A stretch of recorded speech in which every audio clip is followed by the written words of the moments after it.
everyone, welcome to my channel DIY Decor. Today I am going to make a wind chime. यो बनाउन एकदमै simple छ र घरमा राख्दा पनि एकदमै अट्र्याक्टिभ देखिन्छ. All the materials are easily available at your home. अब बनाउन सुरु गरौँ है त.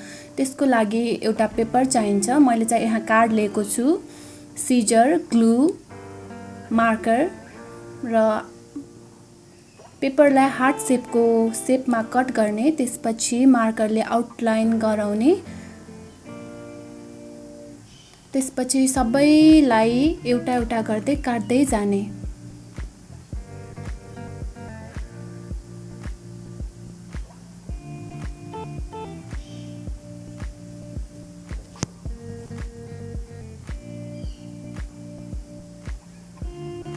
काटेपछि यस्तो देखिन्छ. त्यसपछि fold each paper into half र हाफ पार्टमा चाहिँ ग्लु लगाएर पेस्ट गर्ने.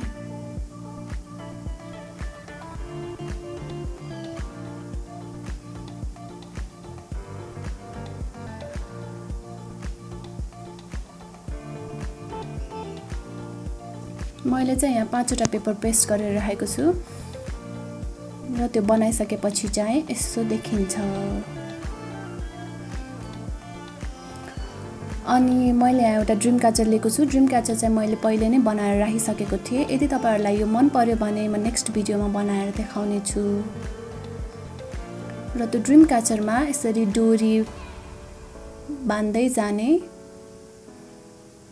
फर्स्ट बानेको डोरी चाहिँ सेकेन्ड डोरी भन्दा हल्का छोटो हुन्छ.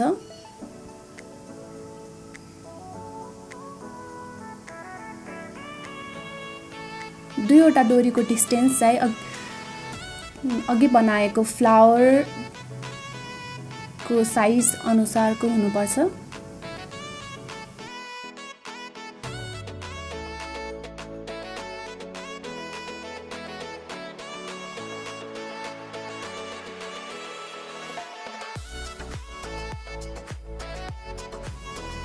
र फेभिकोल लगाएर त्यसरी टाँस्दै जाने. फर्स्ट डोरीमा हामीले टाँसिसक्यौं. अब सेकेन्ड डोरीमा पनि टाँस्ने. सेकेन्ड डोरी चाहिँ फर्स्ट भन्दा अलि लामो हुनुपर्छ.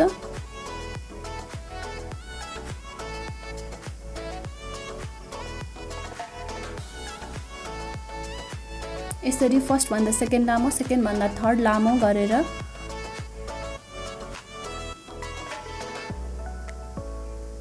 टाँस्दै जाने.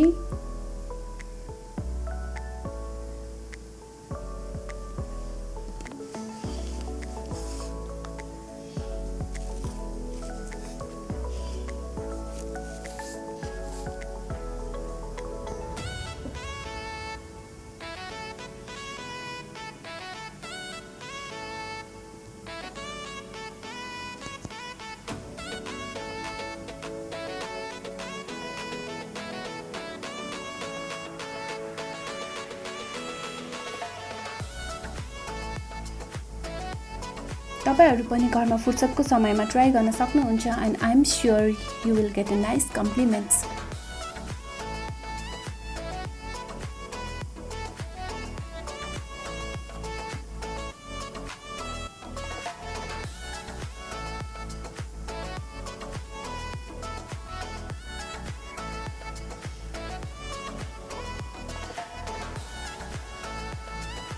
झुन्ड्याउनको लागि 4 वटा डोरी साइडमा बाँध्ने.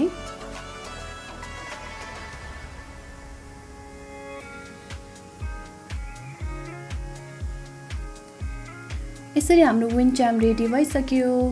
See how beautiful it looks.